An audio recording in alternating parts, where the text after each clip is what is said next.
When the credits start rolling, but the movie keeps haunting you. Before, after. Then it's time to tune in to Dismembering Horror. We'll talk about what worked and also what didn't. We'll dissect every aspect. Maybe some of we shouldn't. He turned out to be a completely unreliable asshole. Take it away, boys. Hello, Tim. Hello, Ryan. And hello, everyone. Thanks for listening. Welcome to episode 175 of Dismembering Horror. You just heard what it's all about, thanks to our wonderful introduction lady. Tim, episode 175. Do you remember our last episode, episode 174, Leprechaun Returns? Unfortunately, I do. I just had a fun follow-up for that. Yes, Tim was less enthused about the film and I think in general about the franchise, the Leprechaun franchise. But I just had to tell you this anecdote. It was so funny. I was with a friend checking out at the grocery store when the checkout guy, and my friend and I were talking about, I'm like, oh, I have this new episode coming out on Leprechaun Returns. Have you seen the original? You know, we were talking about it. And then the checkout guy was like, oh, yeah, Leprechaun. Yeah, I love it how he's like, has to clean everyone's shoes. And he was like, started making these. Oh, my God. But that specifically that he was tickled by what I was so tickled by, the Leprechaun's strange idiosyncrasies. Yeah.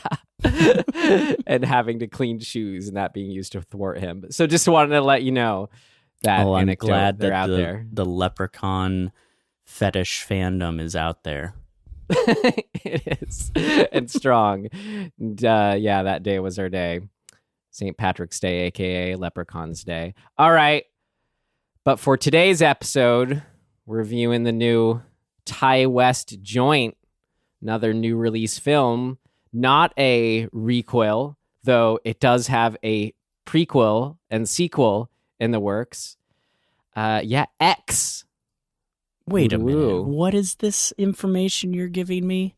There's a prequel and a sequel in the works? Did you not stay till the end of the credits? I stayed through the main credits. Was there something at the very, very, very end? Yeah, it was the teaser trailer for the prequel. Jesus Christ. It looks awesome. Okay, that's cool. It's called Pearl. I was gonna get into it, things of note. But there you go. Exciting. There's your context, Tim. You brought it up. I assumed you knew because I assumed you saw it and it wasn't news to even without seeing it. I saw. I mean, it was kind of like making the rounds in the news. Nope. Anyway, I'm not playing those games. I got bigger fish to fry. All right. All right. Well, let's fry this fish and carry on as we like to do. To get into it, we got to watch the trailer for X. You ready for that? Oh, yeah. All right. Here we go. I'll say the name one more time because it's so short. X. Farmer's daughter, take one.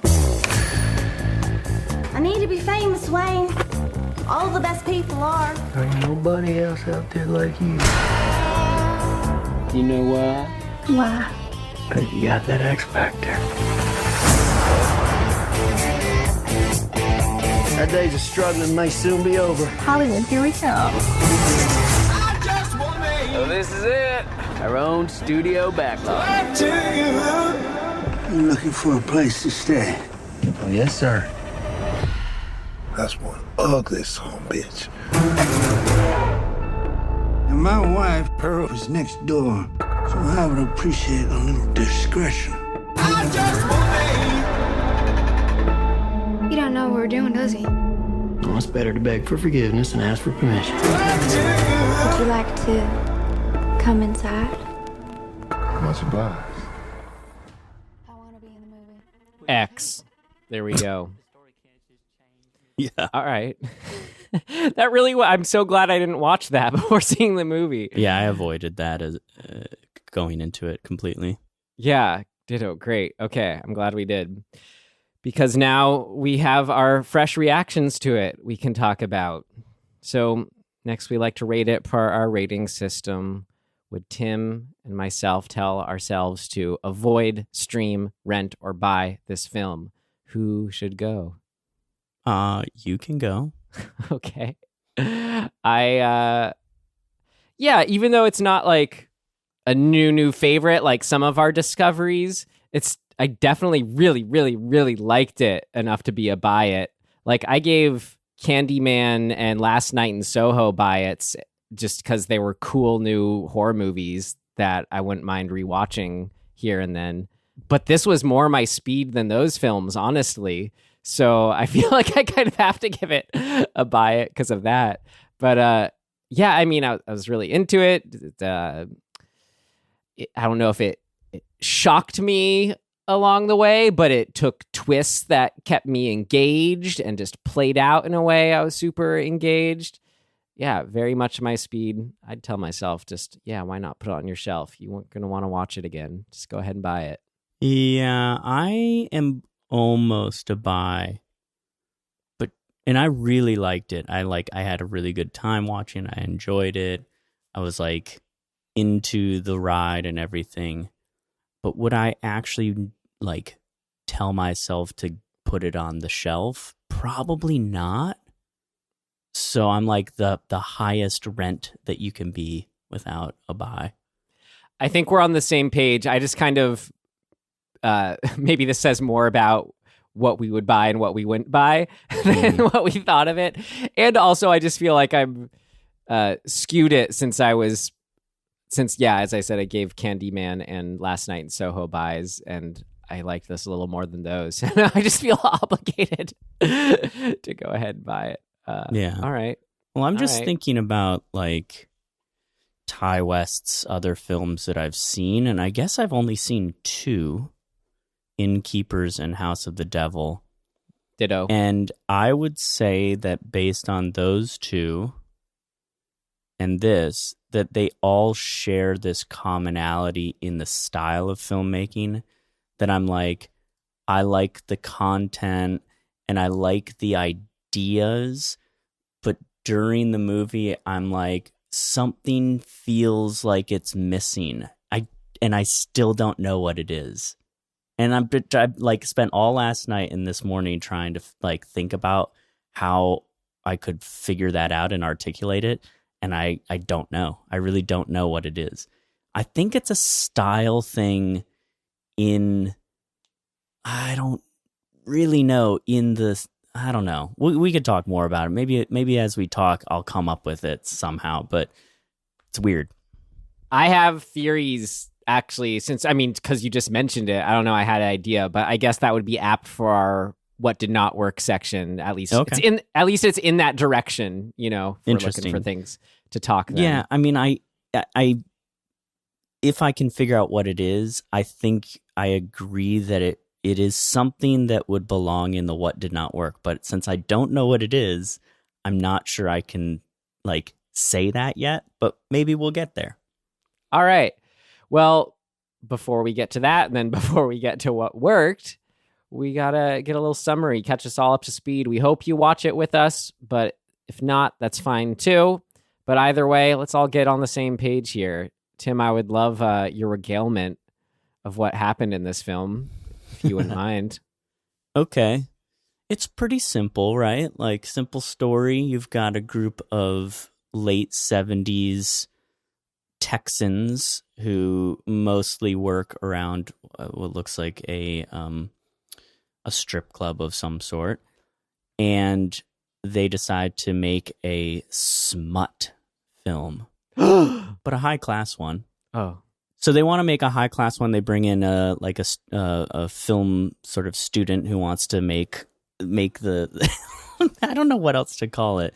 Make an avant-garde smut film because VHS is becoming a thing, and they want to tap into that market. And the main guy here who's orchestrating, the executive producer, he believes he's got a couple women that are perfect for the next, Debbie Does Dallas style movie. And so they rent a cabin, I guess, that's on the property of a big house in the middle of Texas, middle of nowhere, from an old man who has a wife as well living there.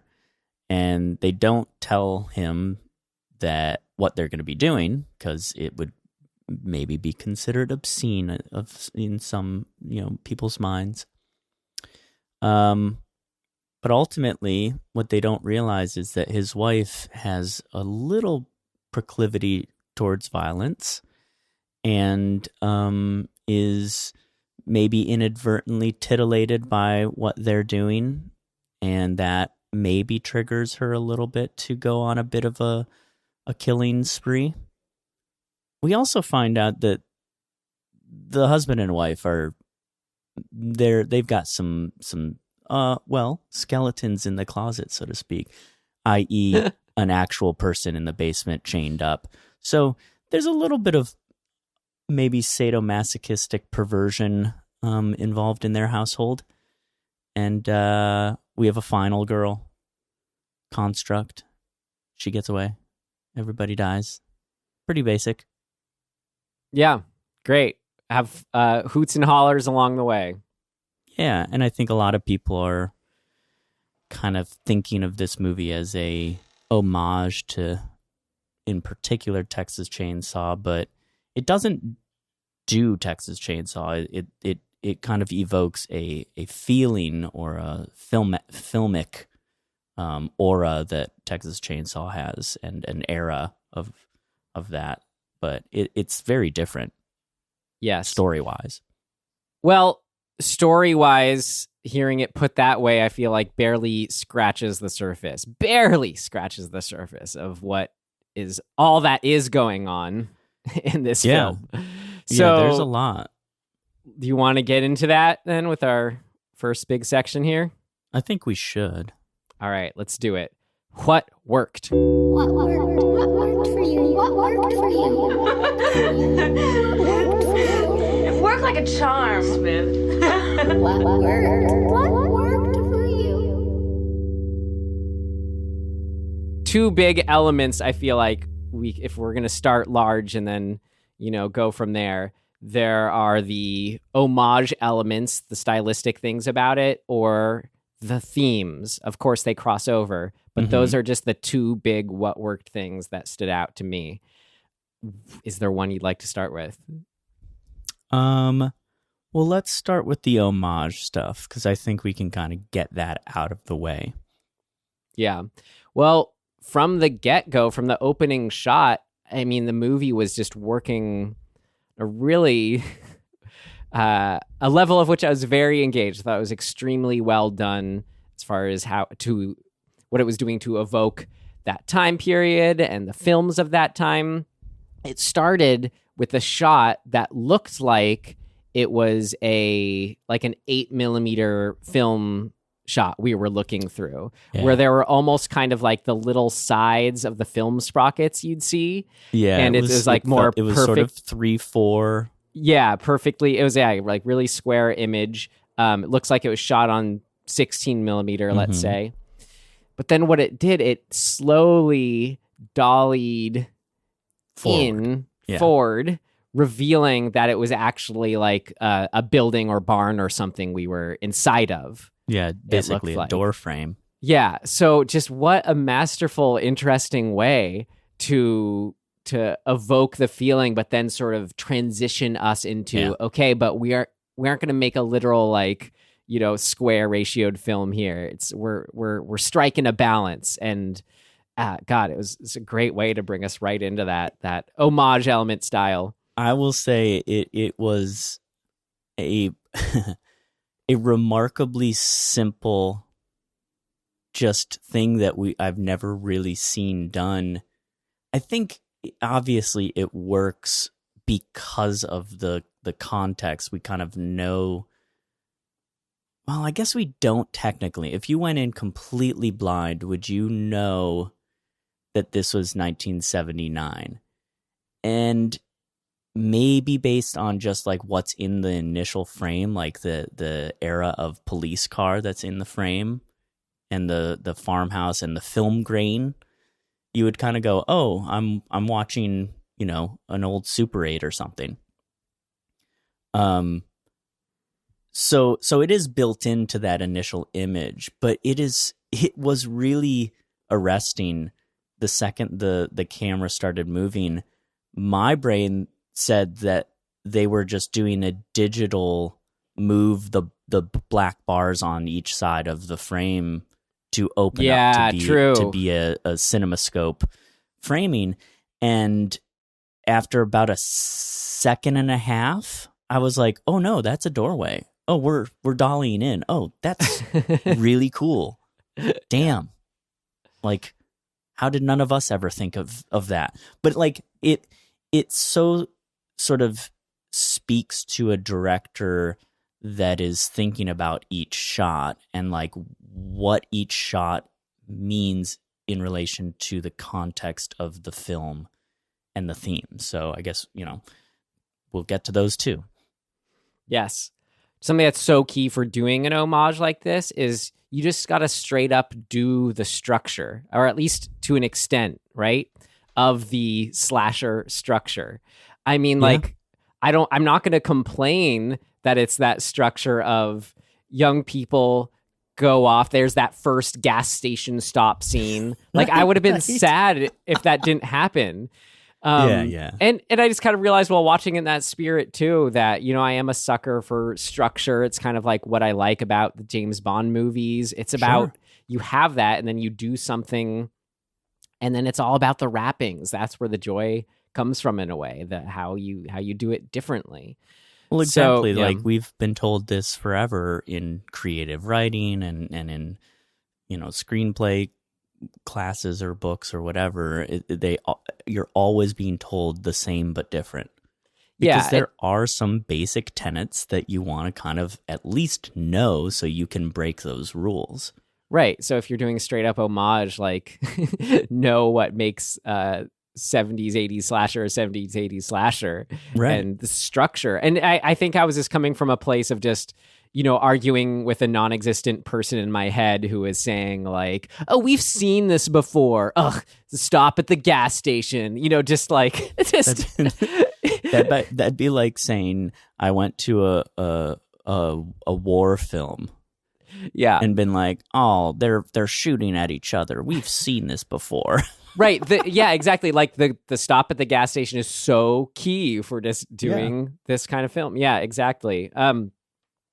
And then we have it play out too. Then they get killed off one by one. Mm-hmm. And I don't know, is this thinking of ways then you can do and not, or the different things you can then do within that structure. Of course, and I'm glad this is a very Ty West style thing. I was happy how delayed their killings were. Like, I like that we actually got to be with them. I like that first almost alligator attack was just a moment of suspense. Like, so I liked all the actors and characters enough. I would have been sad if we had sort of had the one really early kill and then they aren't in it, So yeah, I don't know. I was just kind of looking at it through that lens while watching it of like, what are these sort of key 70s, 80s slasher tenets. I got to learn what that word is. Yes.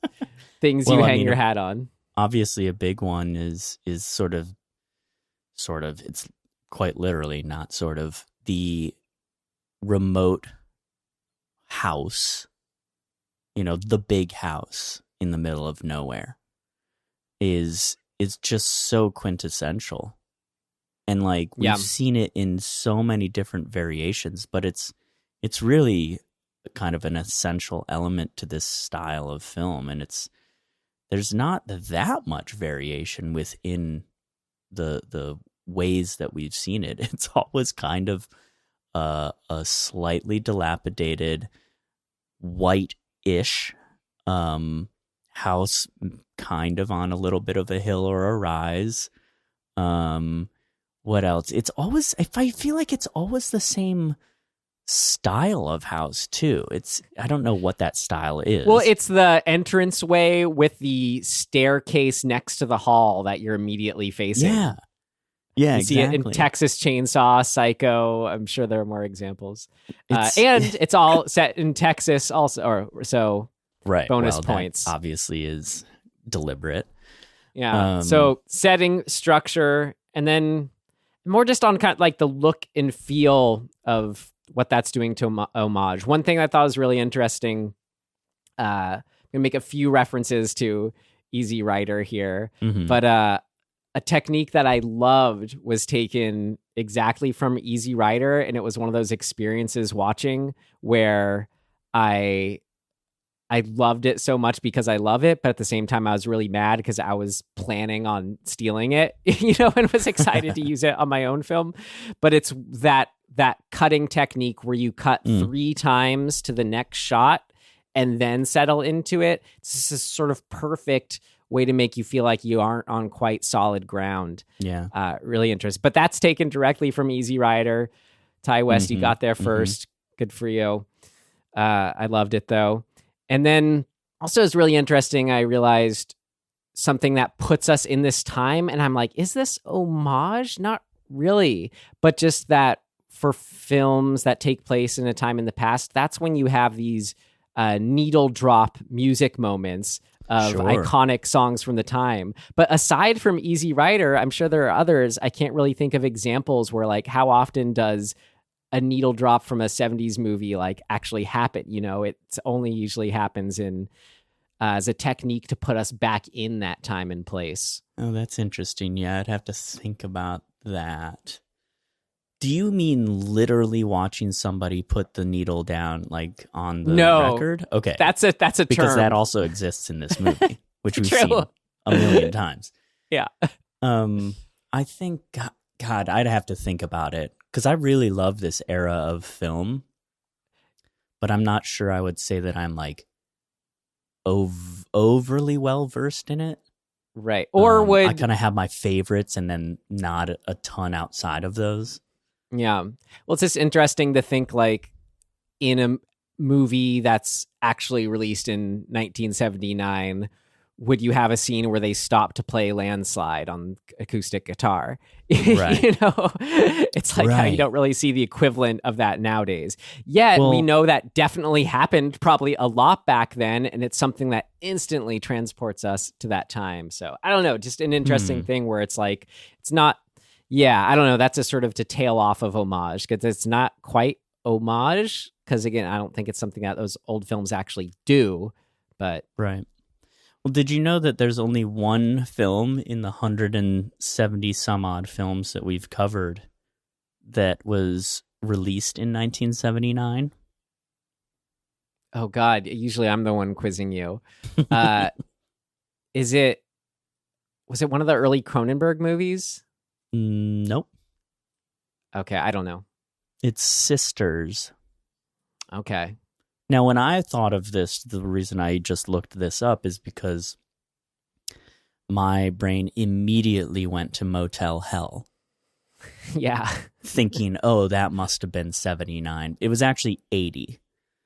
But it definitely, to me, is one of the sort of, maybe not closest, but has a similar film vibe, I guess I would say, more than anything, to be kind of not specific to this film, of the movies we've done in that general era. Yeah. I mean, you could say there's like Martin, Damien, Omen 2, Sisters, New Year's Evil, Motel Hell, Dead Tourist and Buried. Trap feels pretty close to that. Maybe that's the one I was thinking of, and I don't see it on our list, but whatever. Either way, that Motel Hell is obviously more, well, obviously, it's camp. Yeah. This is not. So yeah, Tourist Trap is even better, is even more in line with that. Oh, 1979. Okay. So there you go. Tourist Trap. Watch that. That'd be a great double feature. Yeah, absolutely. X and Tourist Trap. Cool.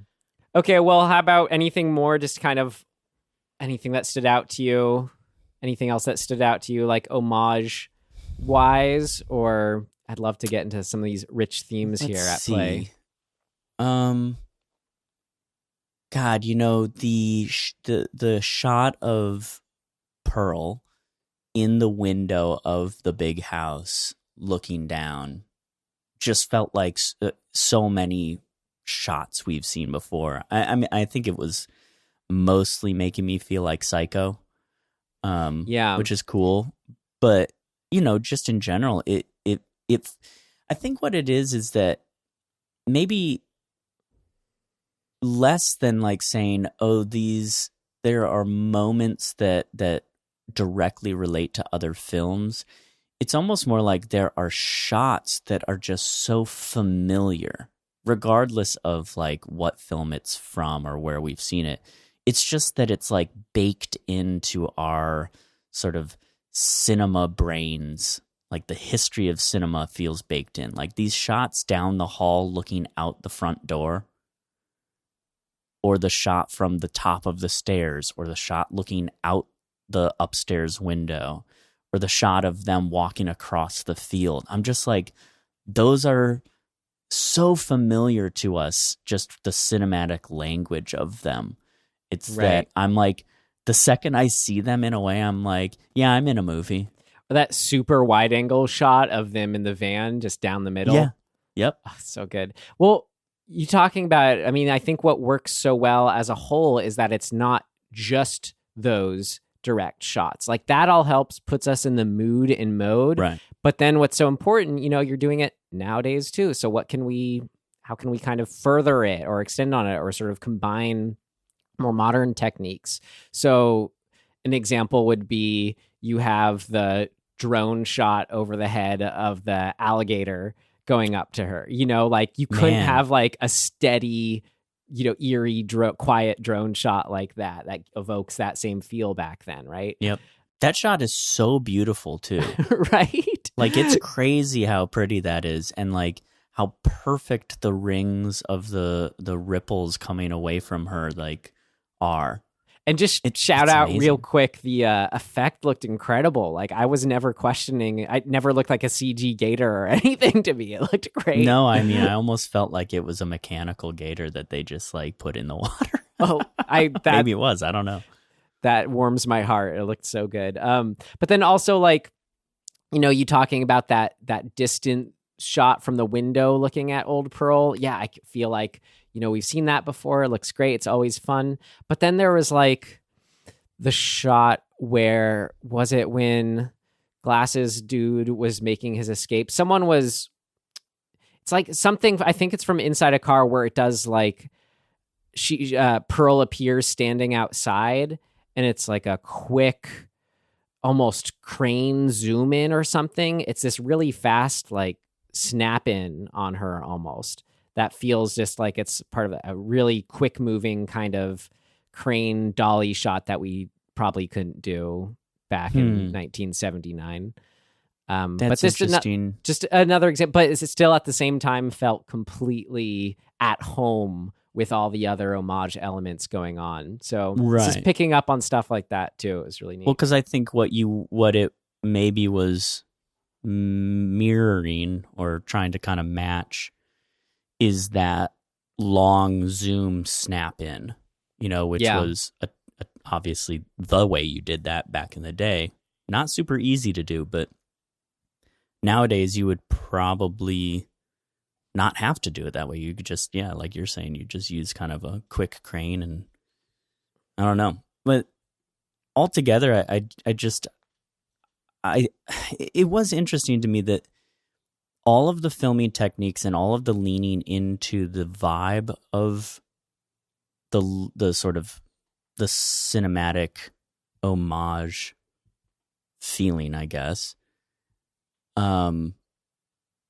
it still felt like what am I trying to say? It still felt like a modern movie, I guess, to a certain degree. And so, and that I think is fine. That is not a bad thing. I think what that allows is some of the editing techniques to not feel too disconnected. Because I think if you were really, really, truly doing the like strict version where you're like, okay, in 1979, they didn't have the ability to do XYZ, so we have to stick to what they could do. But then you added some of these editing techniques, like the split screen stuff. I think you would be possibly jarred out of the film.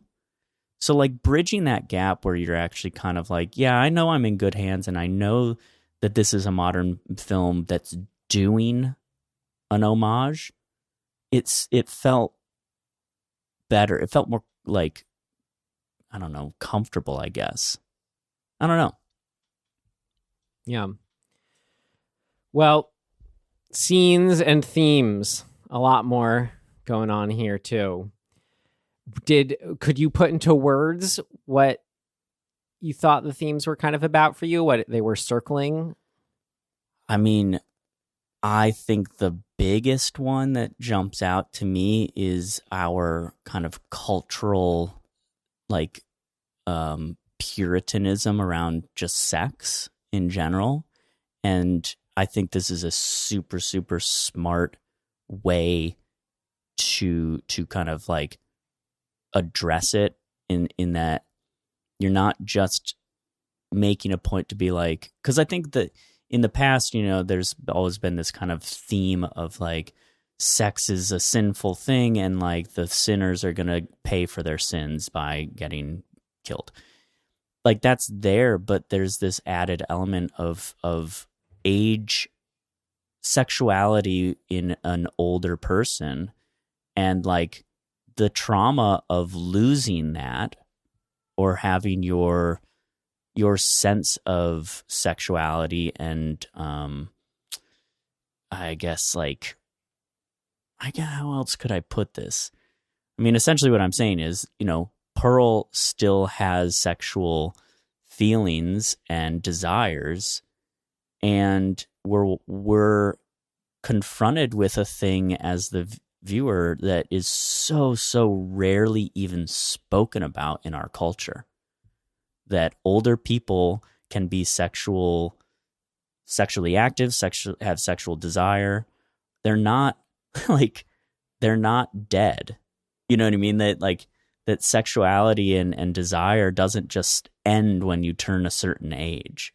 But our culture really, really does not talk about that. It seems very taboo. And I like that this movie is not only like showing that to us and forcing us to reconcile our own implicit ageism around those things, but also is framing it in the context of the 1970s puritanical, like Christian Texas, like you're a whore or a sinner or an awful person if you like pornography or have sex or are a woman with sexual desires, even like these basic things that just humans have.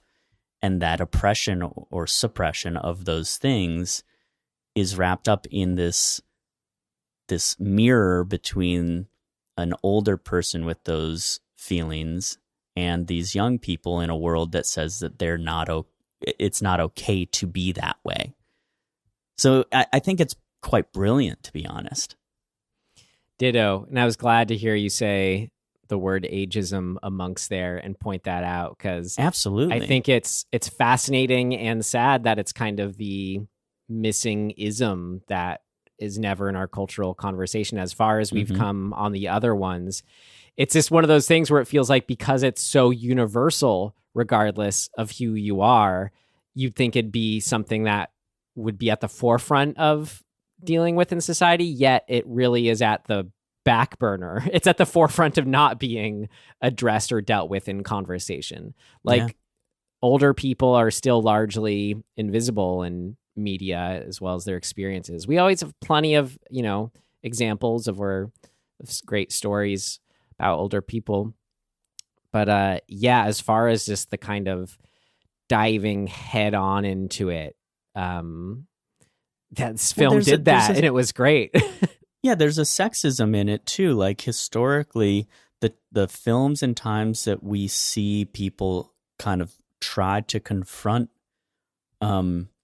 sexual ageism, let's call it, is so often wrapped around the male version of that. it's so rare to see older women being represented as sexual beings. Like, our culture just really freaks out about that. And so I just was like, man, it's, to me, incredibly smart to have your quote unquote villain be supported by a very real and very sad thing in our culture. Yeah, it's exactly what you'd want from a horror movie, because it brings up just that conflict, and you know, that comes from having sympathy more for her situation than if it was just the old guy in a way. Well, and then they do a really smart thing, is that they, you know, to mitigate our, you know, kind of feelings of like, well, I feel sympathy for her or for the couple in general, they double down and say, yeah, but just so we're clear, they're also awful people. Click. Yeah.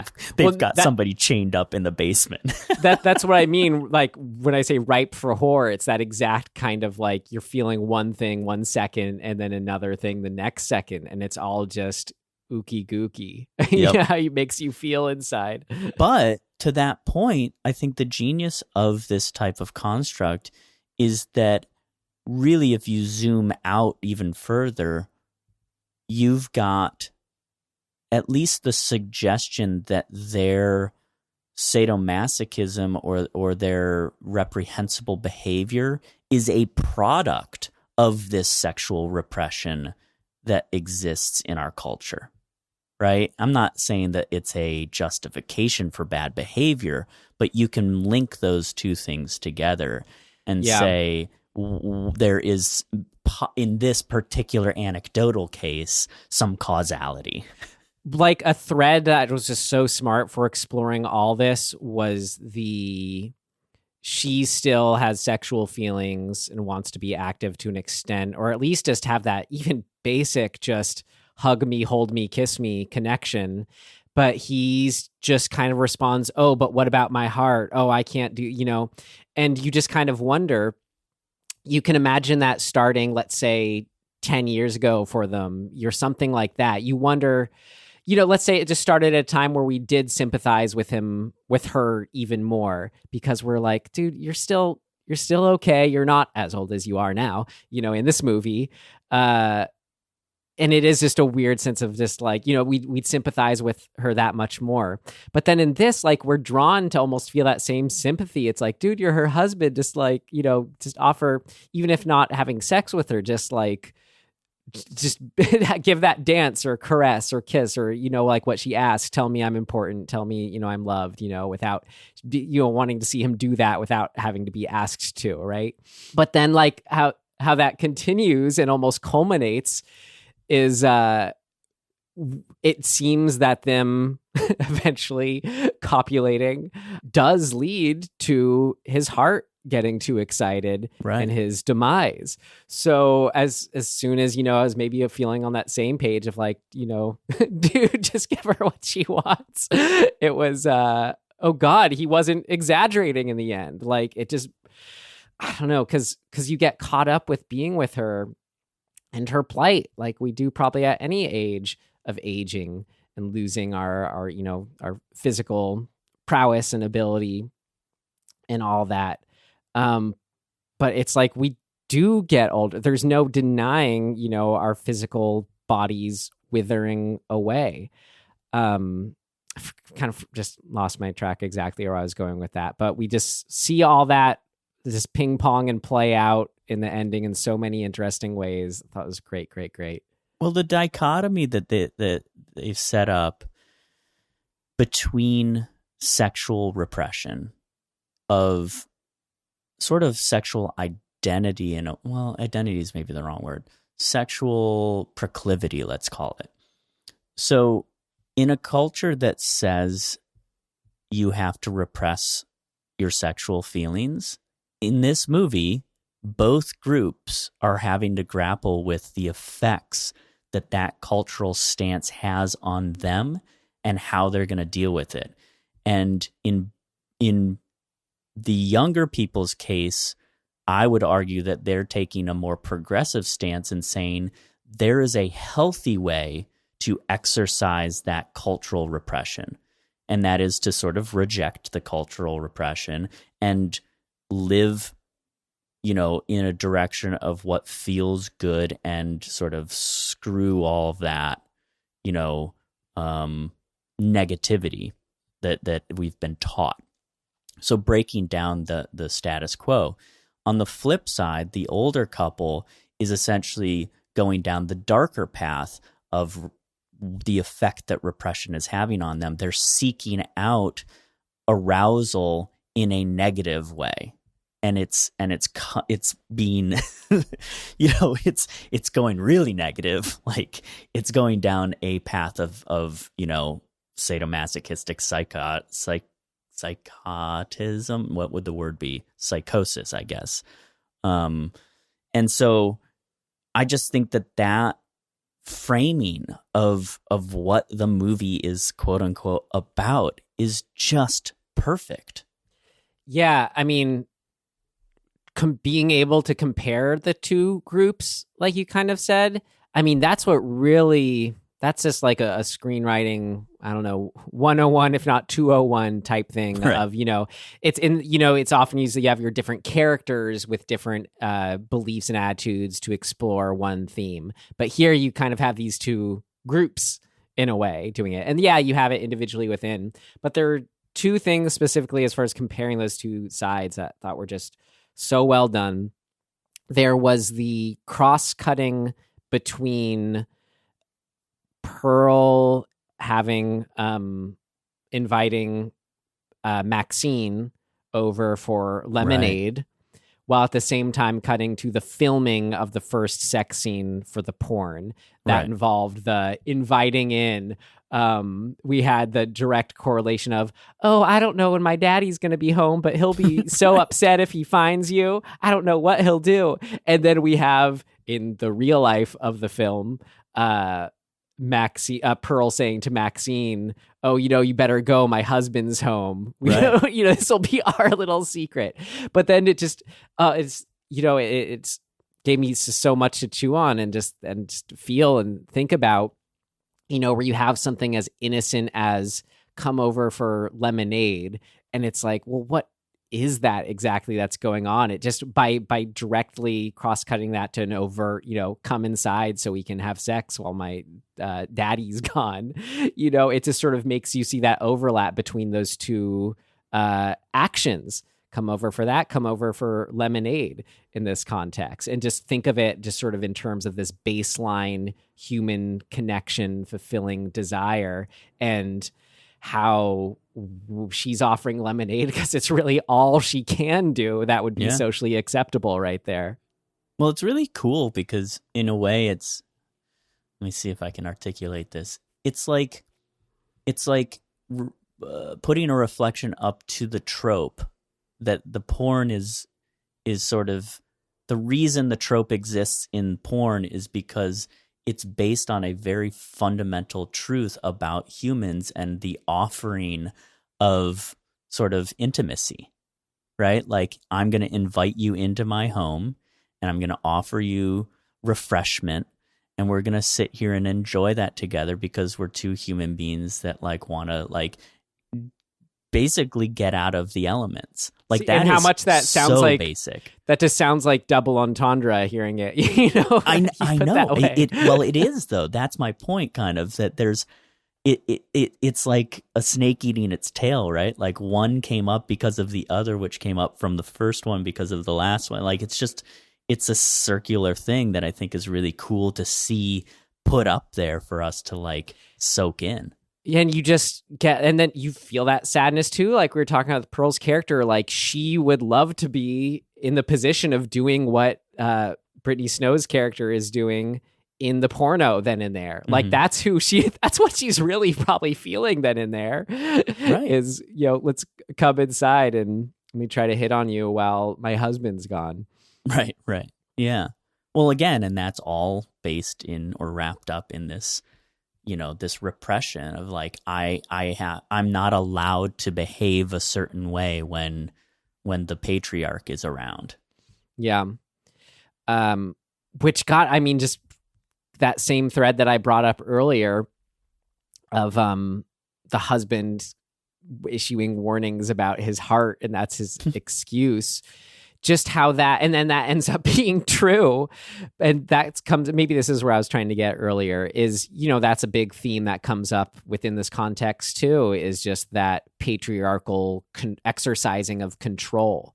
And how we see that with the husband, but it's just that line that's just so great to mine for horror movies, where she is even more off than he is, right? In just their sort of mental condition. He's aware, even though he's a part of their killing and scheming, she's the one that seems more unbalanced in a way, right? So in that sense, we think his control is more justified in that sense of care. But at the same time, he's definitely doing the whole controlling husband thing in a not good way. And probably it's come from that, place for a history for them. But in a certain context also, because she is, sick, it seems, and unwell, like it's genuine in his caring. So it's all messy and delicious. Yeah, and I especially love the metaphor of, I can't do this because my heart. And it's like, what are we talking about, really? We're talking about, like, intimacy. We're talking about love. And to have him have effectively a defective heart is the broader metaphor, which I just think is great. It's so obvious in a way. Oh, God, you just made me think, God, that's his character. How well done was that? Because the get-go, when we meet him, he justifies pulling a shotgun onto strangers because he's like, you never can be too careful. What? So that means you have to pull a shotgun out some random dude, like, yeah, that level of being able to give your trusting self over. Right, exactly. Well, I had that one other thing that was as far as the comparing of the two groups that I thought was done so well. You had that comparison of, the old man Howard, his control over his wife. And then, we think, then now we have the contrast to it. These people making a porno and talking about, when the camera's rolling, it quote unquote doesn't matter. And they're all on board with that. And then we have director, cameraman, all around guy RJ, who's saying that just as much, but then as soon as it comes to his girlfriend romantic interest stepping up and wanting to take part in it, all of a sudden he's not so quick to say what he was just saying 5 minutes ago, right? So it was interesting. I mean, in that context I've brought up before when looking at older films and talking about this time period of the hippies, let's say, saying they believe in certain things like quote unquote free love or polyamorous partner, all that. But then in practice, it's a lot more messy. So it's just fun to see that here. For me, what that kind of makes me realize is that really what is being done here as sort of a rule, it almost seems like, is flipping the trope of the slasher film on its head, which is sex bad, you should die for that. In this case, actually, sexual repression bad, you should die for that. Right? So the second he, the camera operator, filmmaker, RJ is saying, oh no, like, it's all fine until it's my girlfriend. I need to maintain her sexual repression. The next thing that happens is he has a meltdown, tries to leave, and gets killed. Right? Just all the little touches just in the character design or details of just playing up those themes. I mean, they're obvious, but they're just so just good and delicious. Like her taking off the cross she wears around her neck, her underwear being like the more like young girl kind of like says Sunday on her underwear. Like, because she's a good. They call her church mouse, right? She's church going, quiet, repressed, don't speak until spoken to, kind of like that quintessential trope of, repressed female. And female under the sort of thumb of a patriarchal system. And then you have the producer guy, executive producer guy, Wayne. who, you're right, it is Wayne, who in a certain context would kind of just be, I don't know, would almost feel like he'd have nothing to offer, would sort of only be comic relief, right?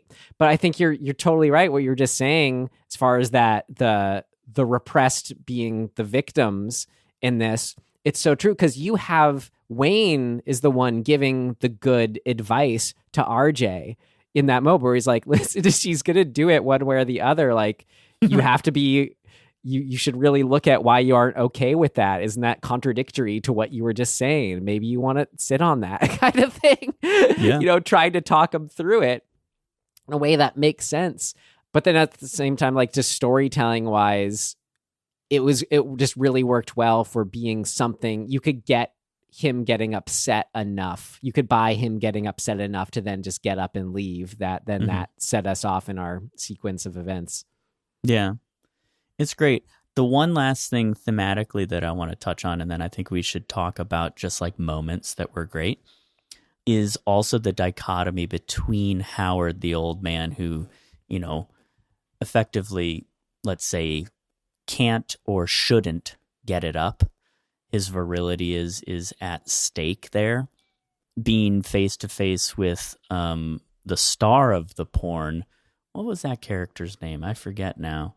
Brittany Snow's character was Bobby Lynn. The Jackson. Guy? Jackson. Yeah, Jackson Hole. Him standing in the doorway, totally naked, with his extraordinarily long, made for porn dong hanging there, like just the icon of virility in front of Wayne, who is the opposite, was just perfect encapsulation of like everything that's wrong with sorry, not Wayne, Howard.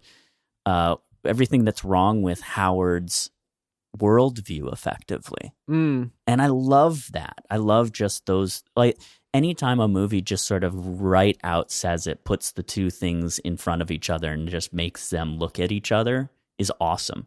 Yeah. And then Jackson, he's kind, right? Like, he's not an asshole at all. He goes like, to help look for his wife. Do you need help? Yeah. Let me go get my clothes on and I'll help you find your wife. Like, there's a kindness there that I think speaks to this larger thing that the film kind of, I would assume, was advertent, is saying, like, we need to just be more free-flowing and less repressed and cynical and care about each other and do what we think is right for ourselves and for the people around us. Yeah, it was smart having that in, or what could have been an in for Howard liking Jackson, of them both being veterans. Right? Because you had, that was something that clearly Howard respected and looked for and could have, and it was just this almost like, saw the possibility there for getting along, but then we just had Howard always just like, there's this tension point that culminated with then him blasting him in the chest with a shotgun. Right. Just and talking again, that's sort of a reflection of Howard's repression, right? Yeah. When faced with this sort of reality of a version of himself that is gone, he can't just appreciate it. He has to destroy it.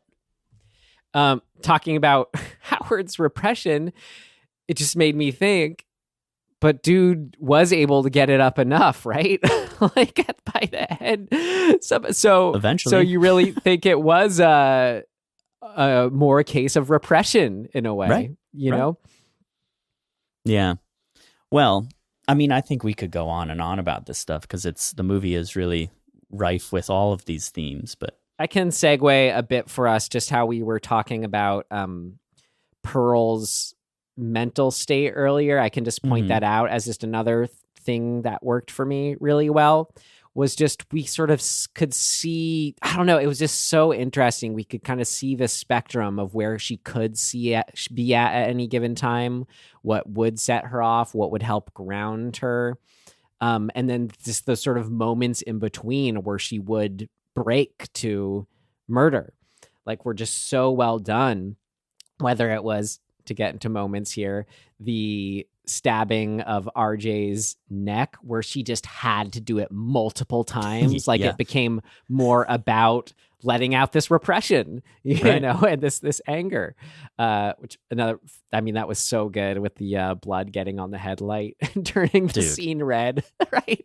Immediately I was like, this is my, like, everything. Like, the simple justification filmically to have the scene turn red is, like, my favorite thing. Just do it. Yeah.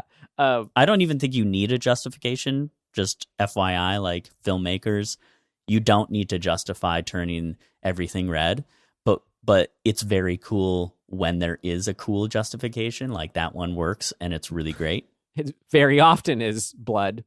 Yeah.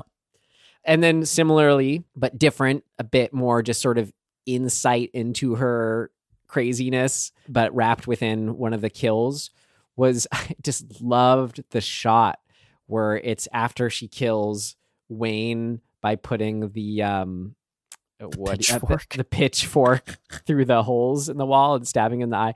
And what I loved so much was the shot where she came around the other side and did, like, this half-assed job of burying him under the hay. It's like, it's still so obvious.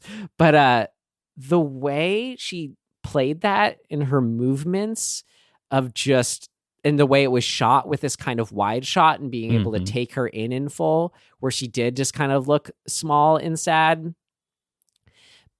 Yet we could kind of see in her body movements this, I don't know, just something that wasn't quite right, or something breaking, or just manic, couldn't control herself energy that just came through again when she, like, sort of built up and had to do that final, like, just kind of stab through a neck, which didn't really play to me as a, like, making sure he was dead, but more just this kind of, like, instinct she was following through. It's kids putting a magnifying glass to ants. It's taking a little bit of pleasure in this slow sort of torture of a thing. Like, even when it's dead, you're still, like, watching it sizzle. Yeah. You know, it's sadomasochism. I mean, I think it's dark. But her, it's, like, less about a sizzle and more about a, like, just take that.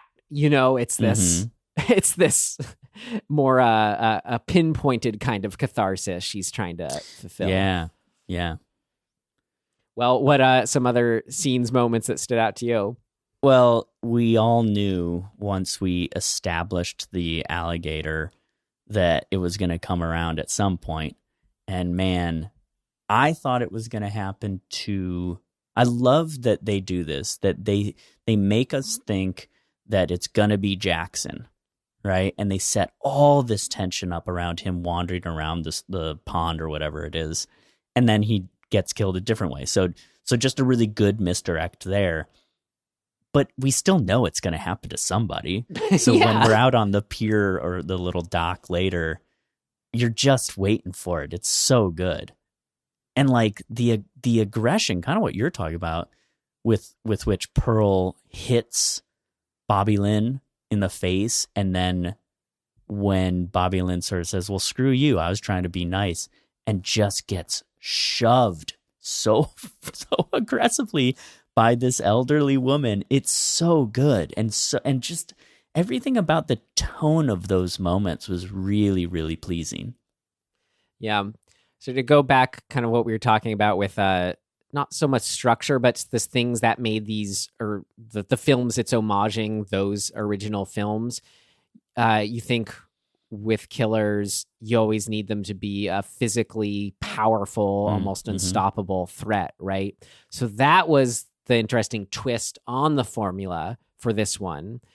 And it was, I don't know, and it just is something that I was at least paying attention to or feeling along the way, where one moment we did have something that was like, ooh, that's a hard shove. Like, she's not, she's still strong, and she's clearly capable going around killing all these people, yet at the same time, she can't shoot a shotgun without it blowing her backwards. Breaking her hip. So I don't know. It was just interesting, right? Like visual and like poignant sort of moment. I like right. Great way to end things. But you think of how that's almost like a rule that you'd think you have to follow. Oh, when you're making a villain, make sure he's insurmountable and blah blah blah blah blah. But like, no, you know, those things aren't rules. But if you aren't doing them and you're at least aware of it, you look at how to compensate or explore that, or look at what you are doing that's unique to that, which this film did through and through. So it's something else I wanted to point out. Yeah. I really like Jenna Ortega's overall performance. I mean, I loved all of them, to be honest, but I did too. Don't get me wrong. I think everybody true is great. Star power that girl's got. But once got. again, we get her really just chewing it up, and like the sequence of her hand getting, what is he hitting her with? Like a hammer or something? I couldn't even like that. Catch it. But the makeup job, just, it's very brief that we see her mangled hand, but it's really good. I will say the effects makeup in this movie are all incredibly well done. Yeah. Even the beginning one that we see, the cow that's been hit by a truck, like, and the van rolls over some of the carcass. It's everything about it really felt grounded in an old school, like, special effects, makeup effects world. And I was very pleased. There's no, as far as I could tell, seems to be no CGI blood. You know what I mean? Like, it's just great. God, a CG gator just would have killed it so much, right? Exactly. Yeah, I really loved all of that. And like, I guess the last big thing for me that I wonder if is not part of what's making me feel like something's missing. It still works, so that's why I'm a little conflicted about this. But there is a what would be the right word for this? There's a simplicity and starkness to almost all of the deaths. They just kind of happen. There's almost no fanfare around them, right? Like, Jenna Ortega gets out and runs out, and boom, she's dead. Like, she gets shot in the face. The end, right? There's this stark, just kind of, oh, that's it, to a lot of the deaths. And I think, obviously, that's purposeful. And I'm wondering if part of what makes me think, oh, this might be a reason that I think something's not working, is that we've become, I think, largely used to the drama of playing out the death moments and having them be these sort of elaborate or long sequences and really like leaning in on them. This movie's doing almost the exact opposite. It's just like, nope, you're dead. Yeah, I feel like this could get into our what did not work discussion, but there's a really interesting tone balance that was, I think, it was trying to be hit. That can be what that was. I think could be extrapolated from how the deaths are handled. But real quick, while we're still in this section, I just wanted to ask you, did it work for you? The kind of twist at the end that she was the preacher's daughter. I thought it was it felt more like an addendum. It didn't. I just thought it was like, yeah, that's cool. Yeah, no big revelation, but I thought was just a nice bow tie. It sort of helped pay. Like, I would have been fine in having cut to the preacher on the TV, all that we did, and that was done so well. And just sort of, that's just something I want to mention too. Just what that did, having that preacher on TV and the part with Howard turning it up on the TV. It just sort of did so much. I don't know. I mean, there's overlap here. That the movie wasn't about these themes, but just as far as things that seems so contemporary about being in our own echo chambers, or just like the effects of listening to the same news channel day after day. What is that actually doing to your sense of reality? All that. So it just gave this, it was a little that did a lot, just thinking that they just 24/7 have on this preacher blasting all this stuff in their household.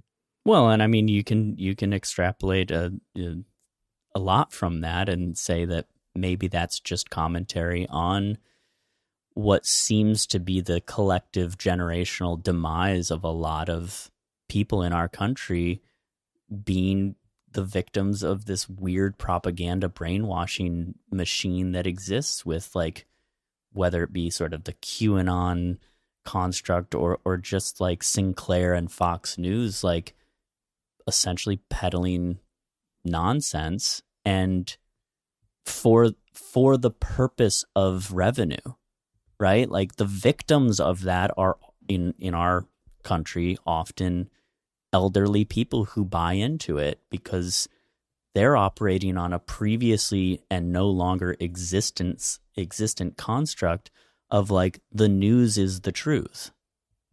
And like that's really sad, but this is another version that like that construct has been around quite literally forever, that there's going to be informational powers that are trying to control how you view the world, and often, not always, it's for the sake of their own benefit and screw the effect it has on you as long as they stay in power.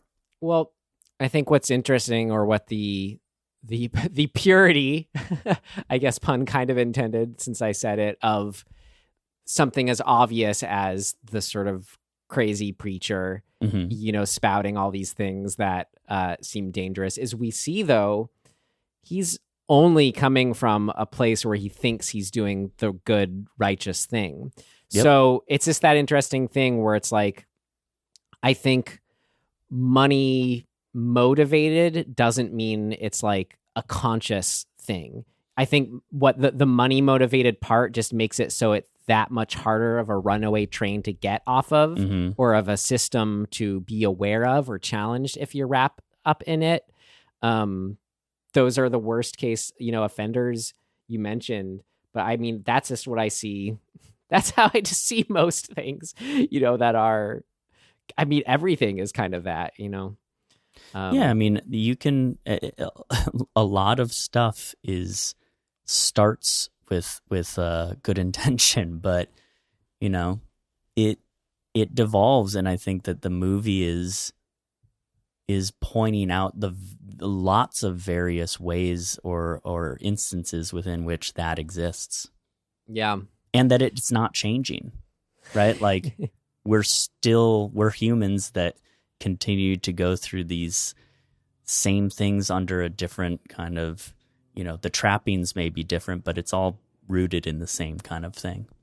Another cool thing that this being a period piece allowed for is then you get linked back to even a further time. Right. By this being in 1979, we could have old people characters talking about pre-war, as in World War I, being their time. Yeah, and that does a lot to show. Like we talked about it again in our show here, the cycles, the passing this all on, yada yada. All right. You ready for our next section? Sure. Let's do it. What did not work? It's not ready yet. Seems to work okay. No, something important's missing. What did not work? I mean, sorry to go backwards, I guess, a little bit, but I failed to mention, I'm going to try and bridge this into a what did not work. Maybe. The slow rolling tension that this film possesses worked 100%. But I wonder if, because this is a older style, if that's maybe what was making me at times feel like it wasn't working. I remember having the thought at one point, I felt the need to have Maxine have more of a plight.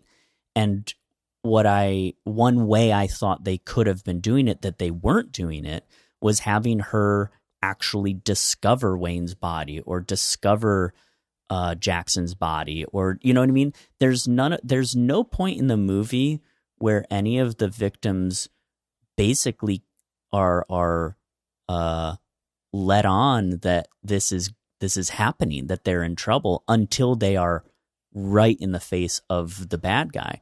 And that's a very different construct than we're used to. I think that was sort of, when I brought up, you have to work around a lot this idea that it is an older people who don't have that Jason Voorhees physical threat. You assume if one of them, like you're talking about, found that dead body moment and wasn't trapped downstairs like Jenna Ortega, then they would just get the upper hand and be able to run away or whatever. So I get why in that sense. Well, and I wonder though, is it by design for that practical reason, or is it also, or just by design as a tonal thing? Okay, right. So even though I don't necessarily see the connection with what you're talking about right now as far as finding a body or not, but at least with what you started saying is, I think, on everything I don't know, I wanted to bring up that you were bringing up as to why it may not have been working for you in a certain sense, and who Ty West as a filmmaker is, and that you like that long tension, but talking about that but. Mm-hmm. House of the Devil is famous or infamous, depending on your taste, for the long setup. It was intentionally like the longest setup. Yes, it's intentional. It was as if Ty West was sort of like going, as a young filmmaker, God, I just hate so much this kind of modern sensibility of just having to get right to the action, that I'm just going to go as far as I can in the other direction. And I think you're either into it or you're not, or you're fine with it, right? Whatever. So I feel like since then, you kind of, maybe that you've done it, that instinct maybe isn't so strong anymore. Like those are that's a certain place he was coming from back then with his first film that feels like maybe he's now slowly been working away. Like this for me was just the sweet spot, this movie, of having that exact amount of time to kind of live and enjoy these characters before stuff starts hitting the fan. But I could see at the same time, like it just felt like if you're comparing it to let's say maybe the movie that the advertising was making it like kind of almost out to be, of being like, of course it has these it's a woman getting eaten by an alligator, for God's sake. Of course it has these grindhouse sensibilities in it. Like the deaths in there, it's all there. But as far as maybe that X factor of pushing things, like really just being like, go for it, Ty West, do it, give it to me. You almost wonder, did he go that far? Like it is that weird effect of going like, wait, woman just got killed by an alligator. Dude got blasted in the chest with a shotgun. Guy got stabbed in the neck multiple times with blood going on. It sounds like on the surface, yet it felt like it maybe wasn't on that level of the jump between when Scream 3 went to Scream 4 and all of a sudden the violence was way, way up. Or when the original Scream came out and we could actually see like intestines coming out in a slasher movie for the first time. Right. There's a certain kind of level of shock that those older films had at the time that they just won't have now. And I think, like, I can only think of Quentin Tarantino as the example of a filmmaker who knows how to tune into what it was he loved about those older films and then make it as shocking for our modern sensibilities. And I don't know if Ty West quite reaches that. And it all comes down to kind of, I think, a matter of taste. That can be something you like or not. Like, I like just being able to sit and enjoy being with, I don't know, with whatever tone he did hit. I think that you've hit on something that makes me at least speculate as to what maybe I was feeling. This movie feels in the same realm in terms of tension and that sort of slow roll as a lot of at least individual scenes in Quentin Tarantino movies. But what's missing in this is the character kind of dialogue that is so specifically heightened for, let's say, a Tarantino film. And maybe that's what was missing for me, is that the dialogue itself is incredibly simplistic in this movie. There's no line or character kind of trait or specific performance that makes me go, oh man, that is quintessential, never going to be forgotten, iconic, whatever. That almost plainness, I guess, I think maybe what I was responding to, in that I was like, maybe fooling myself into thinking that this movie, because of all the other things that it's doing, was also going to have that aspect. I'm not saying that it's bad that it doesn't have it. I'm just saying that in my experience the first time watching it, I think maybe I was improperly expecting that to exist more than it did. And the reality is this movie is actually, that's just not what it's just not a part of this movie. They're not trying to do that. They're doing another thing. And that's why I was like, I don't really know if it's not working, or if it's just like I'm missing something, or wanting something that I shouldn't. Yeah, because I do think, like, you know, I talk about in those terms. I mean, yeah, I don't know about, I see what you're saying for the character stuff, but just when I was thinking of it in those terms of the kills themselves or the level of violence, of maybe having a certain expectation that it didn't quite meet.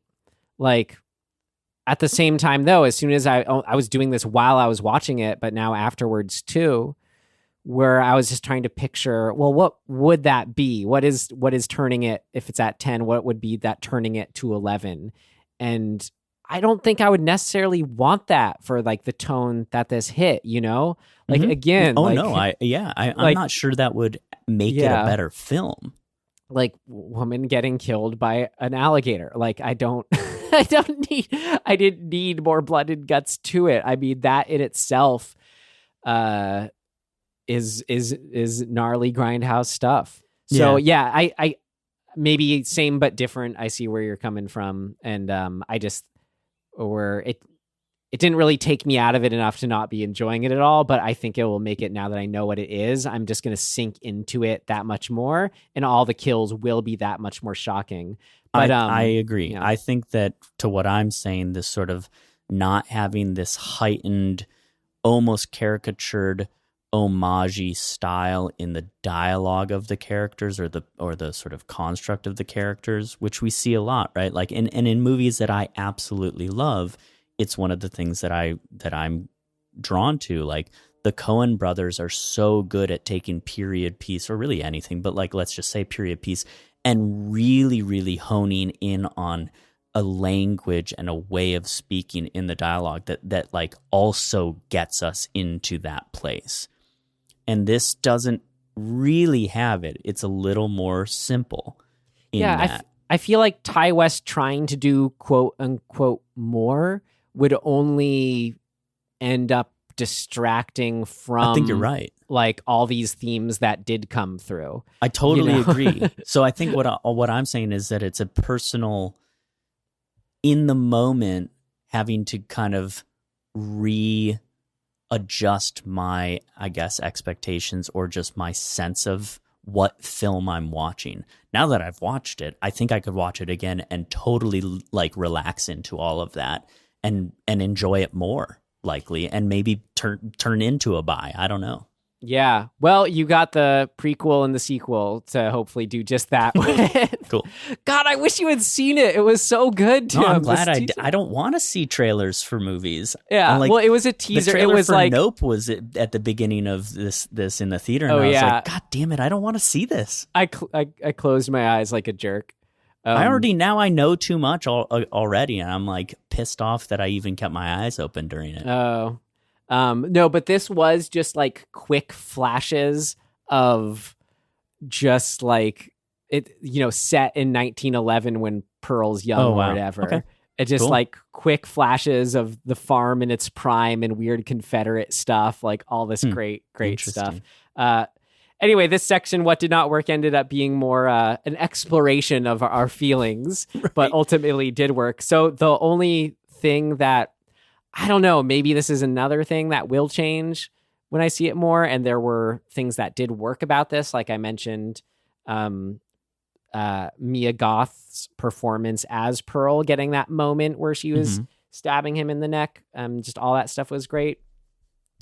But there's just always that part of me where for Pearl and Howard, just knowing and feeling that it was a younger person in older age makeup, right? Like Stephen who plays Howard, he's not old like Howard, but he's older. He's not a young person like Mia Goth. It's like 30, late 20s, whatever. But just something about that, like, you know, everything else, like we just talked about, that Ty West was doing to build this world that felt so real and you could really buy into it all actually happening. Just something about when it's young person in old age makeup, it's just always a little hard for me to totally get on board with. I don't know, man. Like, good job on her. Like, not that she didn't do great, but just like her soul coming through her eyes felt young, which was maybe, as soon as I said it, like kind of the point almost, or helps for the kind of character she is. But that was just something that was distracting me in a not fun way that I hope upon revisiting it won't. Yeah. Interesting. Cool. Well, let's, I have nothing. I mean, I really don't have anything else to criticize. So Great. Let's just go get into some things of note. Things of note! This should be interesting. I think we have to start off, and I wondered this during the movie, the big kind of just, my brain exploded, that Maxine and Pearl are played by the same person. I mean, that's what I just mentioned. Yeah. That I know. I'm just thinking it's so amazing to, like, I remember thinking it during the movie that something was there. Right. I mean, she has lemonade with herself. It's crazy. Yeah. Yeah. But as I think just as a thing of note and a just a amazing choice to make. It's just really, really cool. No, it's again, like, I really loved all that there is to love about it, but it's something about that thing of like a really young person being in. I'm not really disagreeing with that. Yeah. I'm not I'm not. I just think that the decision to do that is really cool. Yeah, I still like it. I don't know. I'm just really conflicted. That's fine. I like it more. You want to know goes. something else? There's another thing of note. Mia Goth and I, we have something in common. We were born on the same day. Great. I mean, granted, like 15 years apart, but we have the same birthday. Cool. Well, did you want to hear a bit about the sequel and prequel since you were unaware? I mean, just in kind of like headline news terms, no spoilers real. Sure. Okay. Yeah, no, the sort of making it where Ty West, he says on it, I came out of quarantine and I was like, we're already building all this stuff. It's COVID and we're on the one place on earth where it's safe to make a movie, talking about being in New Zealand, making this film. We have the whole crew from Avatar 2 who's on break. We should make 2 movies. And then he said the miracle of A24 was that they thought this was actually a good idea. And then IndieWire reports Pearl will, quote, fill in some of the gaps exploring how the cabin where the massacre of X takes place was a boarding house during World War I. And he says, West says, if X is about the way this auteurist era of independent filmmaking is affecting people, Pearl is sort of about the old Hollywood way that affected people. The way in which they enrich each other is all a part of the craft of the filmmaking. I wanted to do something where all of the crafts of the movie were very apparent charms. And yeah, it's already been shot. He's already finished editing it and expects to be done with it come May. And then the third movie is being written by now and will follow a different era in filmmaking. That one will be about how home video, the sequel will be about how home video has affected people. I'm very proud of these. They're super different and very out of nowhere. You won't need to see one to see the other, but they do complement each other. And my first thought is, are we going to have Mia Goth in old age makeup again? Because let's say she's playing, her 1979 Maxine character.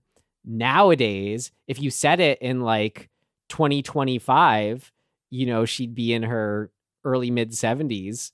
That's just, I wonder the direction they're going to take, setting it modern day. Well, we know that she survives between 1911 to 1979. So maybe the home video that is a part of that, whatever that sequel has footage of her as a younger person.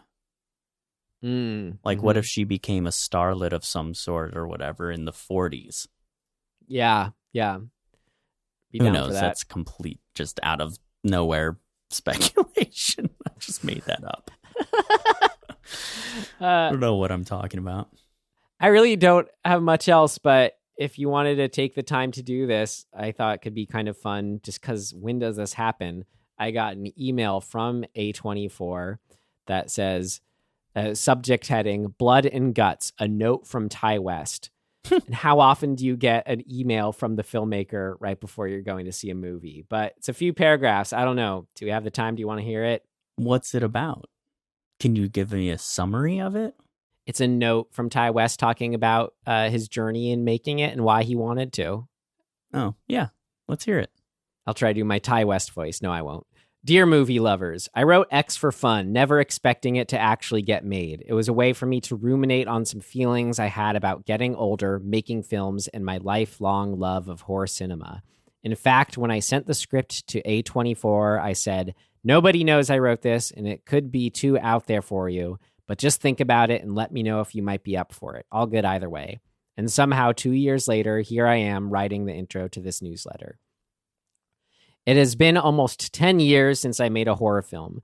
There are no shortages of reasons why. Making any film is a strange, traumatic endeavor. It is prohibitively expensive, both financially and psychologically. The hours are absurd. The weather never cooperates. There are countless technical challenges that are so immense that even if all goes according to plan, the chance of success is still next to nothing. So why do it? Because transforming a story from your imagination all the way into completed film is an experience unlike anything else in the world. I'm also convinced it induces some sort of amnesia so that you forget all the turmoil and sleepless nights and want to do it all over again. The headaches and hurdles are worth it for that one transcendent moment of an actor's performance or dual performance. Personally, I don't know much else that compares to the satisfaction of achieving a beautifully composed magic hour shot with only seconds to spare before sunset, or the weeks upon weeks spent on esoteric details of costume design and set decoration, which define a character and place so specifically that you may feel it's like it's a part of your own lived experience. Or often, in my case, a gory gush of blood and guts splattering in the exact part of the frame I was hoping for, causing the audience to viscerally recoil in horror just as I always intended. During my time off, I revisited a lot of films that I love, particularly those from the 1970s. There was such a reverence in the art of cinema during that decade. Mainstream films respected and challenged their audience's appreciation for filmmaking, and independently produced exploitation films catered unapologetically to titillating the subversive taste of the masses. My goal with X was to hopefully somehow capture the best of both worlds, to make you think about the craft of filmmaking while still having a fun night out at the movies. X is a violent slasher movie set in the late 1970s about an eclectic group of young people making a pornographic film. Historically, horror and pornography have always had a bit of a symbiotic relationship, two forms of lowbrow entertainment that could be made independently outside of the traditional Hollywood studio system. What is often overlooked, however, is the wildly ambitious entrepreneurial spirit that accompanies trying to make these types of films and craft them well. As a fellow movie lover, this is my tribute to that spirit. I hope you enjoy the ride. Sincerely, Ty. Cool.